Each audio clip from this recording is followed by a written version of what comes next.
সেনাপ্রধানকে নিয়ে এনসিপি নেতা হাসনাত আবদুল্লার পোস্টের পর থেকে গোটা দেশে অস্থিতিশীল পরিস্থিতি বিরাজ করছে। নানান দিক থেকে একের পর এক নানান তথ্য এসে মানুষের মনে ভীতি সৃষ্টি করছে। এবার চারিদিকে ছড়িয়ে পড়েছে যে কোনো সময় দেশে জরুরি অবস্থা জারি করতে পারে সেনাবাহিনী। দীর্ঘদিন পর ঘোষণা করা হতে পারে কারফিউয়েরও। এমনকি ড ইউনূসের হাত থেকে সেনারা ক্ষমতা কেড়ে নিতে পারেন বলেও গুঞ্জন রটেছে।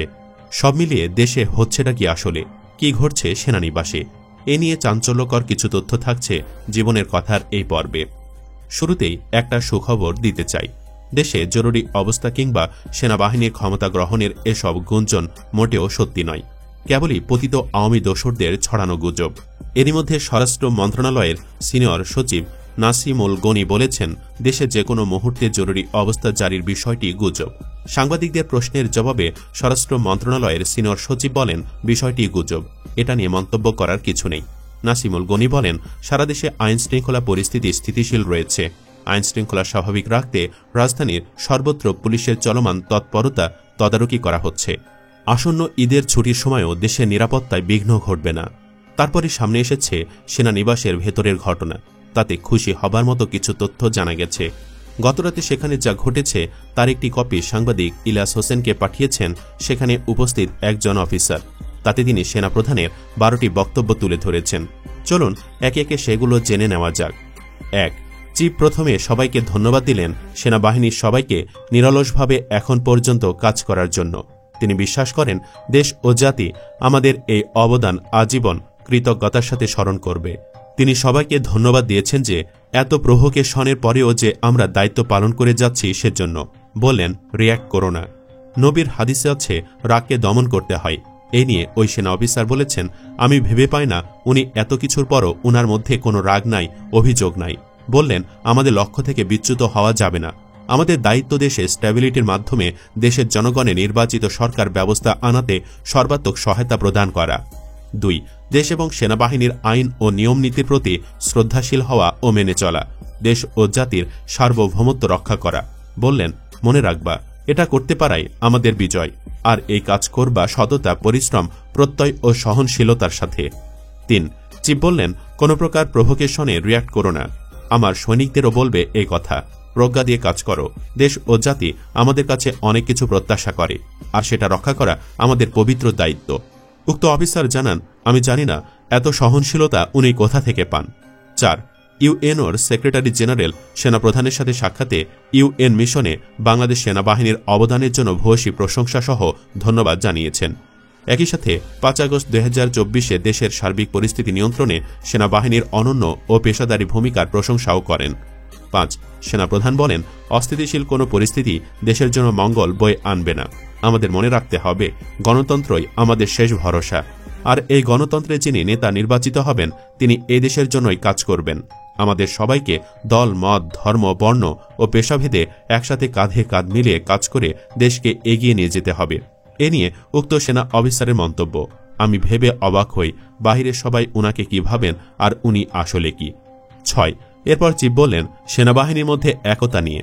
অফিসার জানান, আমরা সবচেয়ে আবেগ আপ্লুত হয়েছি এখানে এসেই। তিনি বললেন, তোমরা সবাই এক থেকো, মনে রাখবা, আমরা যদি এক থাকি আমাদের ক্ষতি কেউ করতে পারবে না। আর আমাদের ক্ষতি যদি কেউ না করতে পারে তাহলে এই দেশ ও জনগণের ক্ষতিও কেউ করতে পারবে না। আমরা সবাই মিলে এই সময়কে সেনাবাহিনীর ইতিহাসে সবচেয়ে উজ্জ্বল সময় বানাবো। তোমরা শুধু সৎ থেকো আর সুবিচার করো, দেশ ও জাতি সবার আগে। আমি বিগত বছরগুলোর আইন শৃঙ্খলা পরিস্থিতি পরিসংখ্যান নিয়ে দেখেছি, এখন পরিস্থিতি অনেক ভালো আছে এবং আমাদের আরও ভালো করতে হবে। যদিও আইন শৃঙ্খলা পরিস্থিতি নিয়ে সাইকোলজিক্যাল ইস্যু আমাদের জনগণকে মাঝে মাঝে আতঙ্কিত করে, এটাকে ম্যানেজ করাও আমাদের দায়িত্ব। 7. এরপর সেনাপ্রধান সবাইকে বললেন, তোমরা কোনো কাজে যাওয়ার আগে জেনে বুঝে নেবে কি করতে যাচ্ছ, ঠিক না ভুল। এক ডিসিশিভ, যেখানেই যাবা কাজ করবে। 8. চিফ বলেন, আমরা আহত ছাত্রদের সাপোর্ট করছি। তাদেরকে আমরা সারা দেশের সকল সিএমএইচে বিনামূল্যে চিকিৎসা ও ঔষধ সহ আর্থিক সহায়তা করেছি। খুব শীঘ্রই 72 জনকে বড় অঙ্কের আর্থিক সহায়তা করব। গতকাল আমরা তাদের সাথে ইফতার করেছি ঢাকাতে। এভাবে সকল ডিভিশনেও ইফতারের আয়োজন করা হবে। আমরা সবাই তাদের যত্ন নেব, তাদের কাজকে রিকগনাইজ করব। চিফের এই প্রচেষ্টাকে সাধুবাদ জানিয়ে ওই অফিসার বলেন, ওদের জন্য এ জাতির এখনও অনেক কিছু করার বাকি। 9 সেনাপ্রধান এরপর 10 পদাতিক ডিভিশনকে ইউএনের সেক্রেটারি জেনারেলের রোহিঙ্গাদের সাথে সফল বিশাল ইফতার অনুষ্ঠান আয়োজন করার জন্য ধন্যবাদ জানান। 10 চিফ জানান, অবসরপ্রাপ্তদের আবেদনের ভিত্তিতে আমরা একটা রিভিউ বোর্ড করেছি। সেখান থেকে বোর্ডের সুপারিশের ভিত্তিতে তাদের জন্য প্রমোশন সহ 150 কোটির মতো কম্পেনসেশন প্রপোজ করেছি। আমি আশাবাদী যে এই কম্পেনসেশন সরকার গুরুত্বের সাথে বিচার করে অনুমোদন দেবেন। 11 নাম প্রকাশে অনিচ্ছুক সেই সেনা অফিসার বলেন, সত্যি বলতে কি আমি ব্যক্তিগতভাবে সেনাপ্রধানের ধৈর্য দেখে অবাক হই। এত প্রোপাগান্ডা আর গুজবের মাঝেও তিনি এতটা ঠান্ডা থাকেন কিভাবে। তিনি বলেন, ডিসইনফরমেশন, মিস ইনফরমেশন, প্রোপাগান্ডা আর গুজব হতেই থাকবে। তোমরা ইউনাইটেড থেকো, মনে সংশয়, অনুমান, সন্দেহ রেখো না। যদি কোনো কিছু নিয়ে সংশয় হয় কমান্ডের কাছে ক্ল্যারিফিকেশন চাইবে। আমার সৈনিকদেরও একই কথা জানিয়ে দেবে। আমরা নিয়মের মধ্যে থেকে কাজ করব। আমি তোমাদের বলে দেব কি করতে হবে, কিভাবে করবে তা তোমরা তোমাদের প্রজ্ঞা দিয়ে করবে। কাজ করার সময় আন্ডার কমান্ডকে ফ্লেক্সিবিলিটি দেবে। 12 সবশেষে সেনাপ্রধান বলেন, আমরা একটা সংকটের মধ্য দিয়ে যাচ্ছি। আল্লাহ যে কোনো সংকটে ধৈর্য ধারণ করে কাজ করে যেতে বলেছেন। আমি চাই তোমরা তাই করবে। নিশ্চয়ই আল্লাহ আমাদের দেখবেন। আমি জানি অনেকে সীমা অতিক্রম করে সেনাবাহিনীর বিরুদ্ধোচ্চারণ করছে। আমরা সেগুলোকে প্রফেশনালি ডিল করব। তোমরা কারোর সাথে খারাপ ব্যবহার করবে না, কাউকে মারধর করবে না। আমি চাই না আমার সেনাবাহিনী কাউকে কেউ মন্দ বলুক। রাগকে নিয়ন্ত্রণ করতে হবে। Be professional. সবশেষে তোমাদের সবাইকে ও তোমাদের পরিবারের সবাইকে অগ্রিম ঈদের শুভেচ্ছা। পরিশেষে চিফ বলেন, মনে রাখবে, restraint restraint restraint, ethics ethics ethics, justice justice justice, passion for the people and for the country, passion for the people and for the country, passion for the people and for the country, forgive forgive forgive. Allah পছন্দ করেন। নিশ্চিত থেকেও আল্লাহ তোমাদের ভালোবাসবেন এবং সাহায্য করবেন।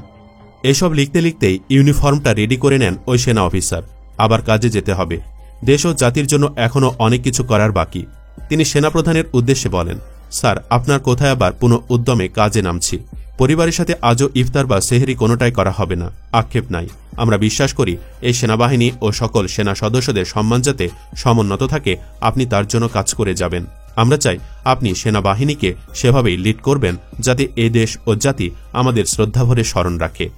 পরিশেষে আমরা বলতে চাই, এই বক্তব্য সত্য হোক সেটাই কামনা করি। দেশপ্রেমিক সেনাপ্রধান হোক, সৈনিক কিংবা অফিসার, তাদের সততার কারণে আমরা যারা সাধারণ নাগরিক তারাও প্রাণ বিসর্জন দিতে আগ্রহী হবে।